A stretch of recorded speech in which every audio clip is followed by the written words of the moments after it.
Naglatag naman ng mga panukalang batas na layong itatag ang Artificial Intelligence Development Authority ang mga mambabatas. Kung ano-ano ang mga magiging gampanin nito, alamin sa report ni Jap Regala, una sa balita.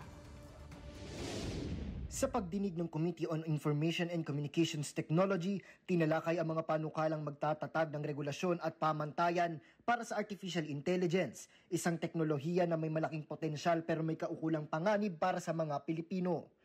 Isinusulong ni FPJ Panday Bayanihan Party List Representative Brian Poe ang House Bills 252 at 1196 na naglalayong mag-develop at mag-regulate ng AI kabilang ang pagtatayo ng AI Development Authority o AIDA, isang komprehensibong framework para sa ligtas at responsableng pamamahala ng teknolohiya.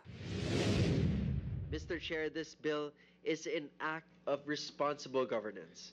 It is a mechanism by which the Philippines can harness the transformative power of AI while still safeguarding our citizens and ensuring a secure, ethical, and competitive future. Isinusulong naman ni Surigao del Norte 2nd District Representative Bernadette Barbers ang House Bill 73 na nagtutulak sa mas malawak na paggamit ng AI sa iba't ibang sektor upang mahikayat ang inobasyon at kaunlaran.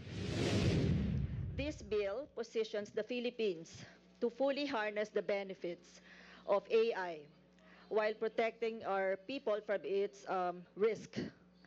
It ensures that technological progress is aligned with our values and that no Filipino is left behind in this new era of innovation. Suportado naman ng Department of Information and Communications Technology ang mga panukala. Giit nila, crucial ang pagkakaroon ng regulasyon para sa responsableng pag-unlad ng AI sa bansa.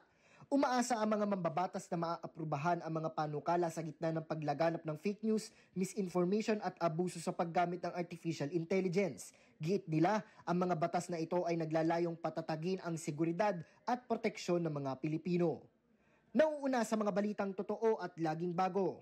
Jap Regala, alauna sa balita, Congress TV.